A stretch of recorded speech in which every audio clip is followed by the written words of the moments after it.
దేవుని సార్వభౌమాధికారంపై మన అంచంచల విశ్వాసాన్ని, నమ్మకాన్ని కాపాడుకుంటూ విశ్వాస జీవితంలో ముందుకు కొనసాగాలనుకుంటున్న వ్యక్తి శ్రమలను ఎంతవరకు ఓర్చుకోవాలి? ఈ విషయాలను చర్చిద్దాం.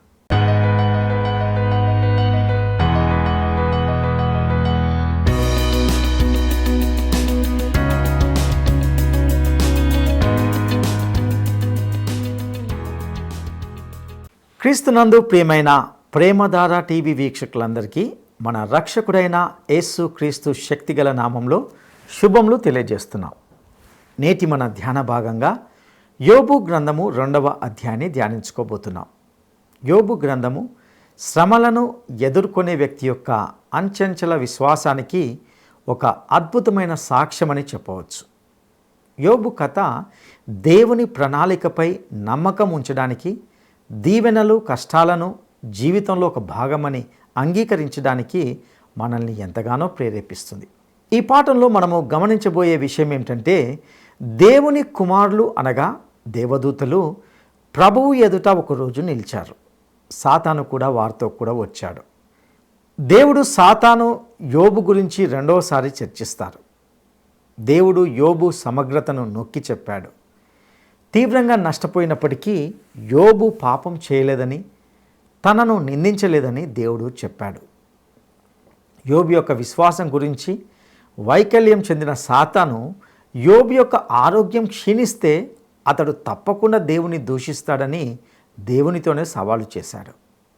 దేవుడు సాతానుకు యోబు శరీరాన్ని బాధ పెట్టడానికి అనుమతి ఇచ్చాడు. కానీ యోబు ప్రాణానికి మాత్రం హాని జరగకూడదని షరతు విధించాడు.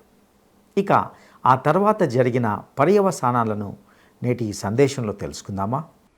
సోదరి సోదరులారా, ఈ రోజున మనం యోబు గ్రంథం 2వ అధ్యాయం వినబోతున్నాము. సైతాను దేవుని ఎదుట యోబును గురించి నిందారోపణ చేస్తున్నాడు.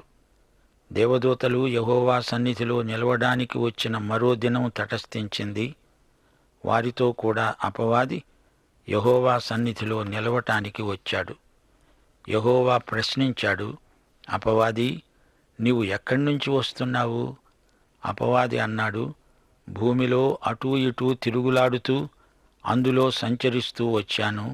అందుకు యెహోవా అన్నాడు, నీవు నా సేవకుడైన యోబు సంగతి ఆలోచించావా? అతడు యథార్థవర్తనుడు, న్యాయవంతుడు, నా యందు భయభక్తులు గలవాడై చెడుతనము విసర్జించినవాడు. భూమి మీద అతని వంటివాడు ఎవడూ లేడు. నిష్కారణంగా అతన్ని పాడు చేయడానికి నీవు నన్ను ప్రేరేపించినా అతడింకా తన యథార్థతను వదలక నిలకడగా ఉన్నాడు. అపవాది అన్నాడు, చర్మమును కాపాడుకోవటానికి చర్మాన్ని, తన ప్రాణాన్ని కాపాడుకోవటానికి తనకు కలిగినది యావత్తూ నరుడు ఇస్తాడు గదా. ఇంకొకసారి నీవు చేయి చాపి అతని ఎముకను, అతని దేహమును మొత్తిన ఎడల అతడు నీ ముఖము ఎదుటనే నిన్ను దూషించి నిన్ను విడిచిపోతాడు. సైతాను మాట్లాడేదంతా తప్పు. అదొక పెద్ద అబద్ధం. ఏం జరగబోతోందో సైతానుకు తెలియదు. యోబు దేవుణ్ణి శపిస్తాడనుకున్నాడు, గాని యోబు దేవుణ్ణి స్తుతించాడు. యోబు తనకున్నదంతా కోల్పోయాడు. తన పిల్లలందరూ హతమైపోయారు. అయినా యోబు దేవుణ్ణి దూషించలేదు, నిందించలేదు. అయితే సైతాను యోబును అంతటితో వదల్లేదు. యోబుకు కఠిన పరీక్ష పెట్టవలసిందని సలహా చెబుతున్నాడు. యోబు వ్యక్తిగతంగా బాధలు తనను చుట్టుముట్టినప్పుడు, అనేక బాధలు తనను వేధిస్తూ ఉంటే తట్టుకోలేకపోతున్నాడు. అయినా అతడు తన విశ్వాసాన్ని కోల్పోలేదు. మరో మాట, దేవదూతలందరూ దేవునికి లెక్క అప్పగించాలి. సైతాను కూడా దేవునికి ప్రతిదీ చెప్పి ఒప్పుకొని తీరాలి. ఆ మాటకొస్తే 2 కొరింథీ 5వ అధ్యాయం 10వ వచనం ప్రకారం, తాను జరిగించిన క్రియ చొప్పున అవి మంచివైనా సరే చెడ్డవైనా సరే దేహముతో జరిగించిన వాటి ఫలాన్ని ప్రతివాడు పొందేటట్లు మనమందరము క్రీస్తు న్యాయపీఠము ఎదుట ప్రత్యక్షం కావాలి, హాజరు కావాలి. తప్పదు. మన గృహ నిర్వాహకపు లెక్క దేవునికి అప్పగించాలి. ప్రకటన 20వ అధ్యాయం 11 నుండి 15వ వచనం వరకు దేవుని ధవళ సింహాసనమున్నది, ఈ సింహాసనము ఎదుట విశ్వాసులు నిలువరు, వారు అక్కడ ఉండరు. ధవళ సింహాసనము ఎదుట అవిశ్వాసులు తమ లెక్క అప్పగించాలి. తీర్పునకు వారు లోను కాక తప్పదు. దేవదూతలు, సైతాను, మానవులు అందరూ దేవుని ఎదుట నిలవబడాల్సిందే. ఆయన దేవుడు. దేవుడు మన సృష్టికర్త. మానవుడు సృష్టించబడినవాడు. ఇతడు కొన్ని పరిమితులకు లోనై ఉన్నాడు. మనమంతా సృష్టికర్తకు తలయొగ్గవలసిందే. సైతాను మీద కూడా దేవునికి అధికారమున్నది. దేవుడు సర్వశక్తిమంతుడు. సైతాను సర్వశక్తిమంతుడు కాడు. అతని శక్తి పరిమితం. సైతాను తాను ఏమి చేస్తున్నది దేవునికి చెప్పాలి. సైతాను ఈ భూమి మీద అటూ ఇటూ తిరుగాడుతూ ఉంటాడు. నిష్కారణంగా యోబుకు కష్టాలు వచ్చాయి. పరీక్ష మొదలైంది. దేవుడు యోబును శిక్షించడం లేదు, తిట్టడం లేదు, కొట్టడం లేదు. గాని ఈ విషమ పరీక్ష ద్వారా యోబు దేవునికి ఇంకా ఎంతో సన్నిహితుడవుతాడు. కొన్నిసార్లు మనం విశ్వాసులు శ్రమలో ఉంటే చూచి ఆ విశ్వాసులను దేవుడు శిక్షిస్తున్నాడు అంటూ తీర్పు తీరుస్తాము. అది సరికాదు. యోబు గొప్ప విశ్వాసి గనుక కఠిన పరీక్ష. నీకు అంత విషమ పరీక్ష రాలేదంటే నీకు యోబుకున్నంత విశ్వాసం లేదని అర్థం. ఏ అపవాది ఇప్పుడేమంటావు? అతని ఆస్తిపాస్తులన్నీ పోయినా, సంతానం హతమైపోయినా అతడు నన్నేమీ దూషించలేదే. యోబు ఎలాంటివాడో నీకు తెలిసి వచ్చిందా అన్నాడు దేవుడు. సైతాను మనలో ఎంత చిన్న తప్పు ఉన్నా పట్టేస్తాడు. వాడు పాము గదా, రంధ్రాన్వేషకుడు. అయితే దేవుని బిడ్డలారా, 1 కొరింథీ 10:13 మననం చేయండి. సాధారణముగా మనుష్యులకు కలిగే శోధన తప్ప మరి ఏదీ మీకు సంభవించలేదు. దేవుడు నమ్మదగినవాడు. మీరు సహింపగలిగినంత కంటే ఎక్కువగా ఆయన మిమ్ములను శోధింపబడనియ్యడు. అంతేకాదు, సహింపగలిగేటట్లు ఆయన శోధనతో కూడా తప్పించుకునే మార్గము కలుగచేస్తాడు. ఇది నిజం. దేవుడు మనతో ఉన్నాడు. శోధనలకు మనం లొంగనక్కర్లేదు. దేవుడు మనలను శోధనల గుండా విజయవంతంగా బయటికి నడిపిస్తాడు. సైతాను అబద్ధాల పుట్ట. సైతాను అంటున్నాడు, యోబు తన ప్రాణం కాపాడుకోవడానికి ఏమైనా ఇస్తాడు. సైతాను యోబును తప్పుగా అంచనా వేస్తున్నాడు. అతని ప్రాణానికే ముప్పు వచ్చిందంటే యోబు తప్పక దేవుణ్ణి శపిస్తాడు అనుకున్నాడు. 6వ వచనం, యెహోవా అన్నాడు, సైతాను, యోబు నీ వశములో ఉన్నాడు. అతని ప్రాణం మాత్రం నీవు ముట్టకూడదు. అంతటా అపవాది యెహోవా సన్నిధి నుండి బయలువెళ్ళి అరికాలు మొదలుకొని నడినెత్తి వరకు యోబును మొత్తాడు.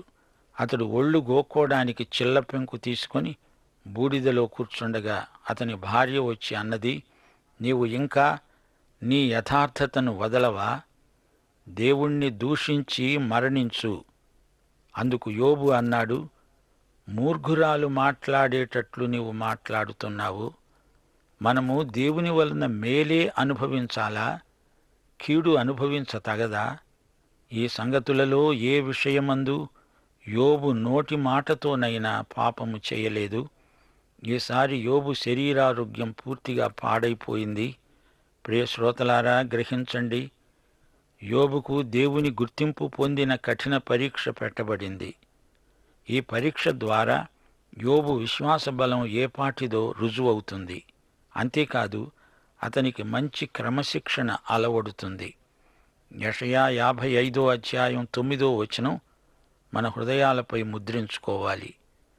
ఆకాశములు భూమికి పైన ఎంత ఎత్తుగా ఉన్నవో, మీ మార్గముల కంటే నా మార్గములు, మీ తలంపుల కంటే నా తలంపులు అంత ఎత్తుగా ఉన్నవి. ఈ తరం పిల్లలకు క్రమశిక్షణ లేదు. వారు గడుగ్గాయలుగా తయారవుతున్నారు. ఈ శ్రమలు, ఈ బాధలు ఎందుకు వచ్చినట్లు? యోబుకు ఇదేమీ అర్థం కావటం లేదు. ఇదంతా యోబు మేలుకే, దేవుని మహిమకే. అపవాది మనుషులను గురించే కాదు, దేవుణ్ణి గురించి కూడా అపవాదులు ప్రచారం చేస్తాడు. దేవా, నీవు యోబుకు అవి ఇవి ఇచ్చి నిన్ను ప్రేమిస్తున్నట్లు చెప్పించుకుంటున్నావు అంటూ దేవుని మీదనే అభాండం వేశాడు. అపొస్తలుడైన పౌలు అన్నాడు, 2 కొరింథీ 5:11, మేము ప్రభువు విషయమైన భయము నెరిగి మనుష్యులను ప్రేరేపిస్తున్నాము.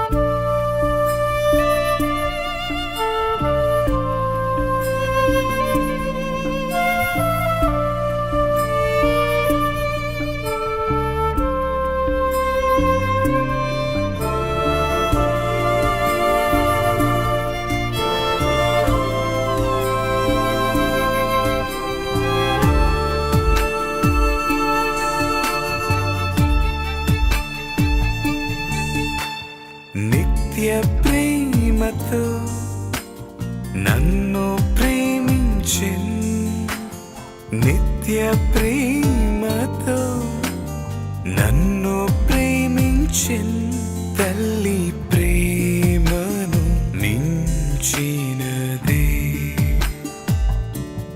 లోక ప్రేమను మించినదే. నిన్ను నేను ఎన్నడు విడువను, నిన్ను నేను ఎన్నడు విడువను, నిత్యము నీతోనే జీవింతున్, సత్య సాక్షిగా జీవింతున్.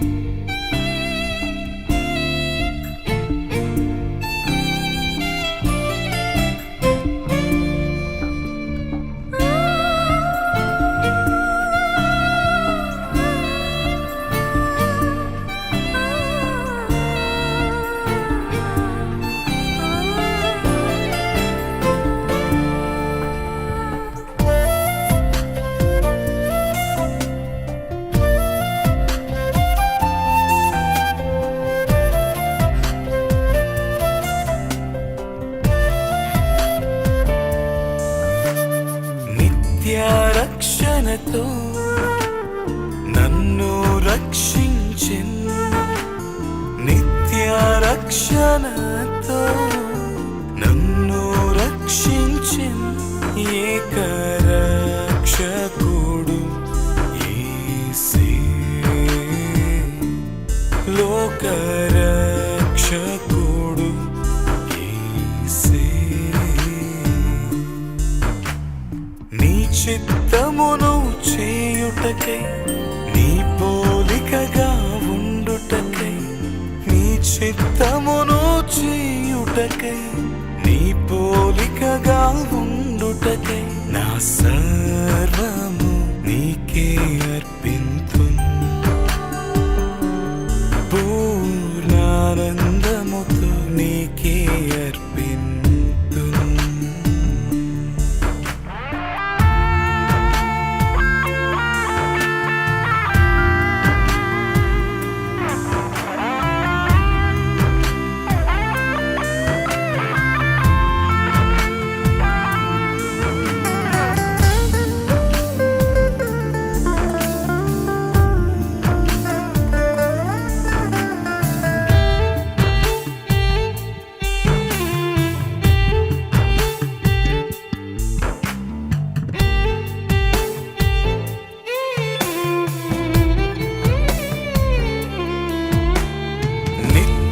రాజ్యములో నన్ను చేర్పించన్, నిత్య రాజ్యములో నన్ను చేర్పించన్, మేఘరథములపై రానయ్యున్నాడు, యేసు రాజుగా రానయ్యున్నాడు. ఆరాధింతును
నన్ను ప్రేమించెన్ నిత్య ప్రేమతో నన్ను ప్రేమించెన్ తల్లి ప్రేమను మించినది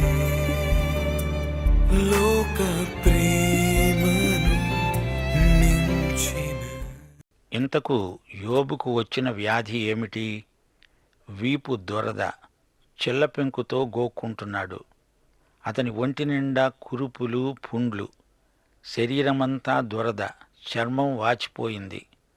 మానసికంగా, శారీరకంగా యోబు ఎంతో బాధపడుతున్నాడు. ఇంతలో అతని భార్య వచ్చి నానా మాటలు అంటున్నది. దేవుణ్ణి శపించి చనిపోరాదు అని సలహా ఇస్తున్నది. ఇదెక్కడి భార్య? భర్తకు ఇవ్వాల్సిన సలహాయేనా ఇది? యోబు పిల్లలందరినీ హతం చేసిన సైతాను యోబు భార్యను మాత్రం ఎందుకు ఉండనిచ్చాడు? సైతాను కాదు, దేవుడు ఆమె బతికే ఉండాలని కోరాడు. విశ్వాస పరీక్షలో నెగ్గిన తరువాత దేవుడు తిరిగి యోబుకు సంతానం అనుగ్రహిస్తాడు. అందుచేత ఆమె బ్రతికి ఉండవలసిందే అని దేవుడు కోరాడు. అయితే సైతాను యోబు భార్యను అతని మీదికి ప్రయోగిస్తున్నాడు. ఈ విధంగా యోబును హింసించాలని అతని ఆలోచన. ఇప్పుడు యోబు స్నేహితులు రంగప్రవేశం చేస్తున్నారు. తేమానీయుడైన ఎలీఫజు, షూహీయుడైన బిల్దదు, నయమాతీయుడైన జోఫరు అనే ముగ్గురు యోబు స్నేహితులు అతనికి సంభవించిన ఆపదలన్నిటిని గురించి విన్నవారై అతనితో కలిసి దుఃఖించడానికి, అతణ్ణి ఓదార్చడానికి పోవాలని ఆలోచించుకొని తమ తమ స్థలాలను విడిచి వచ్చారు.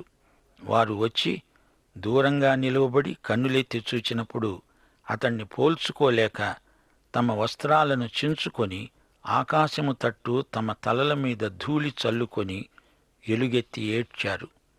అతని బాధ అత్యధికంగా ఉన్నదని గ్రహించి ఎవరూ అతనితో ఒక్క మాటైనా పలుకక రేయింబగళ్ళు 7 రోజులు అతనితో కూడా నేల మీద కూర్చున్నారు.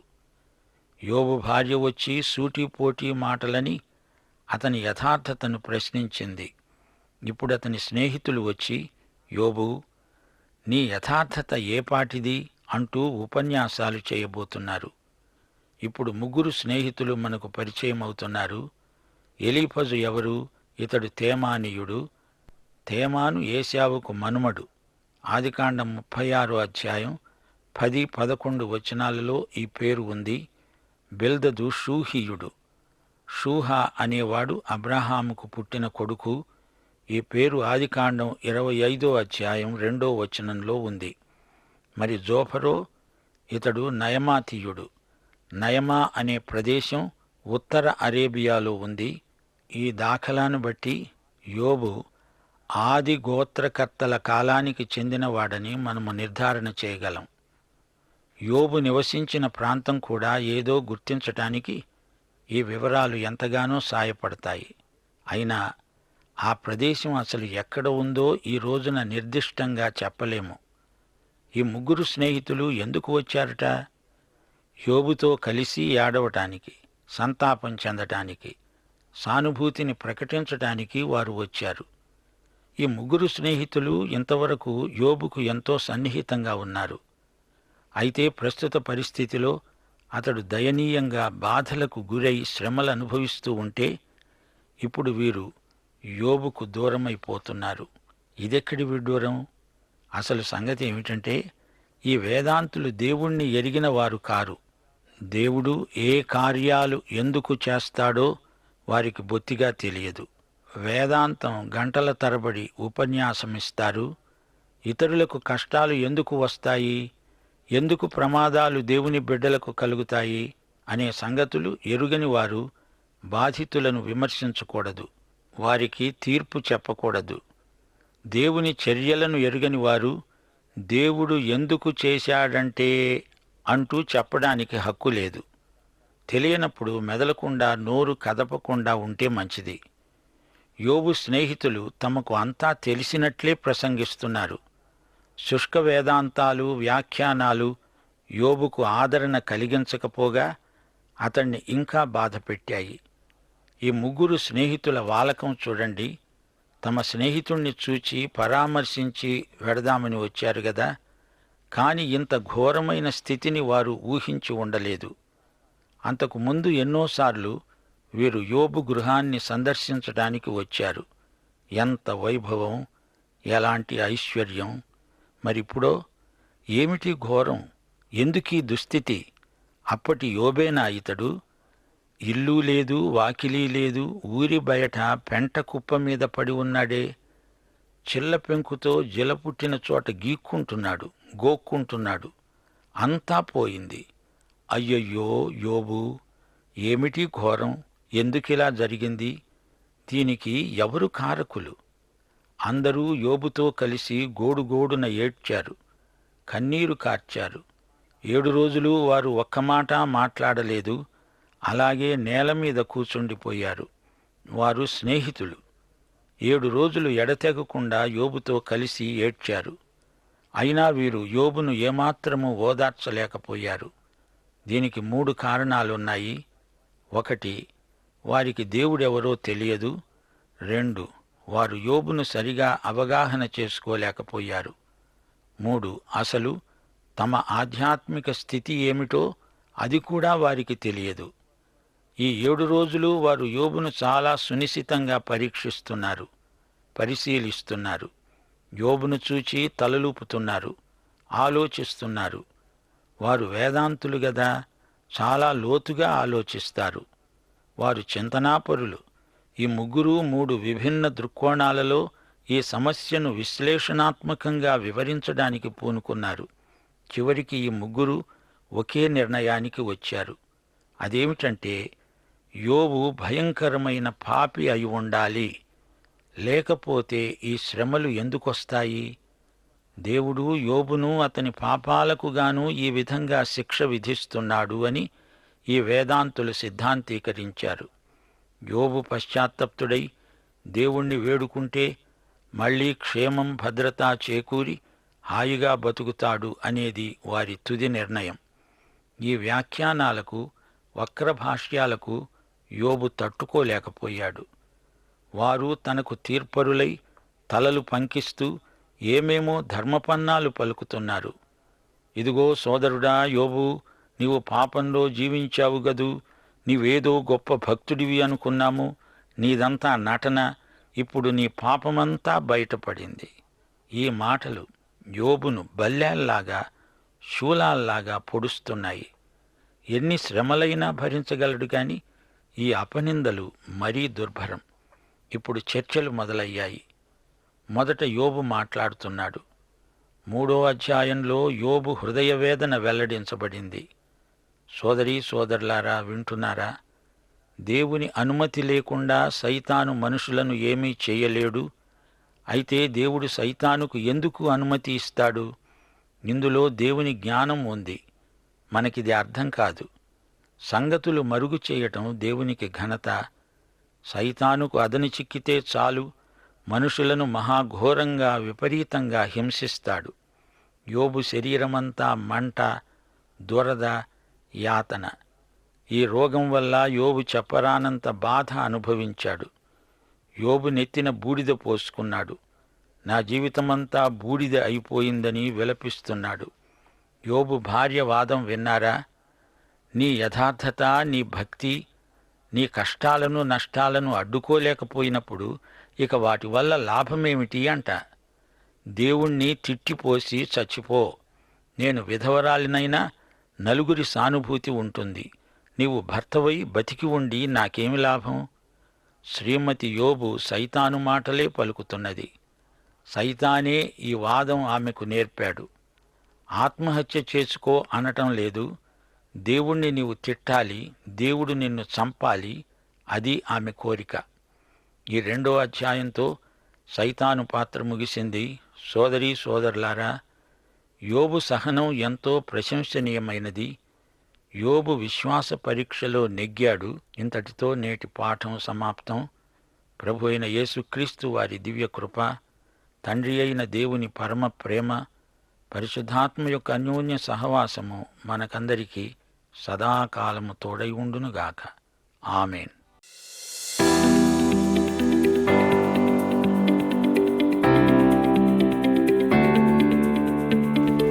అవిశ్వాసులు తమ లెక్కను ఎక్కడ అప్పగిస్తారు? అవిశ్వాసులు తమ లెక్కను ఎక్కడ అప్పగిస్తారు? 1. క్రీస్తు న్యాయపీఠం ఎదుట. 2. ధవళ సింహాసనం ఎదుట. 3. 24 పెద్దల ఎదుట. ఈ ప్రశ్నకు సరైన జవాబును ఈ వాట్సాప్ నంబర్కు పంపండి. ప్రియులారా, ఇంతవరకు దేవునికి సాతానుకు మధ్య జరిగిన సవాలుతో కూడిన సంఘటనలో యోబు యొక్క పరిస్థితిని గురించి వింటూ వచ్చాం. దేవుని నుండి అనుమతి పొందిన తర్వాత సాతాను యోబును అరికాలి నుండి నడినెత్తి వరకు బాధాకరమైన పుండ్లతో బాధించాడు. అతన్ని నిరాశ అంచుకు నడిపించాడు. బాధాకరమైన స్థితిలో కూడా యోబు తన యథార్థతను విడవలేదు.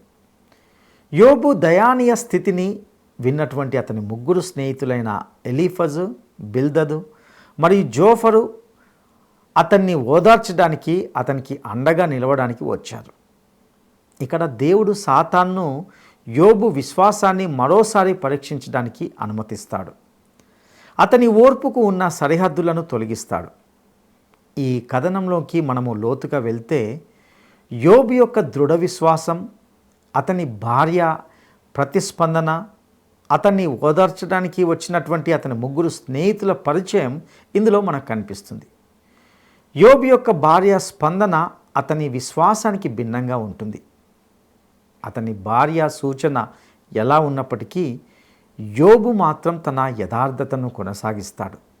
యోబు మాటలు దేవుని సార్వభౌమ అధికారంపై అతని అంచంచల విశ్వాసాన్ని, నమ్మకాన్ని నొక్కి చెబుతాయి. యోబులాగే మనకెదురయ్యే పరిస్థితులను మనము అర్థం చేసుకోగలిగినప్పుడు కూడా దేవుని ప్రణాళికపై నమ్మకం ఉంచాలని ఈ వృత్తాంతం మనకు తెలియజేస్తుంది.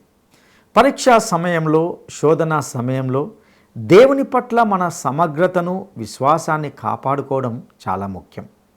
అలాగే ఇతరులు బాధపడుతున్నప్పుడు కూడా కొన్నిసార్లు మనము యోబు స్నేహితుల వల్లే సానుభూతి ప్రకటించాలి. యోబు భార్య ప్రతిస్పందనలో కనిపించే విధంగా మనల్ని విశ్వాసం నుండి దూరం చేసే వారిని గురించి మనం ఎంతో జాగ్రత్తలు తీసుకోవాలి. అటు కృపా దేవుడు మన విశ్వాస జీవితంలో మనందరికీ అనుగ్రహించును గాక. దైవాశీస్సులు. ఈ కార్యక్రమం మీకు నచ్చిందా? అయితే వెంటనే మిస్డ్ కాల్ ఇవ్వండి. బహుమతి పొందే విజేత మీరే కావచ్చు.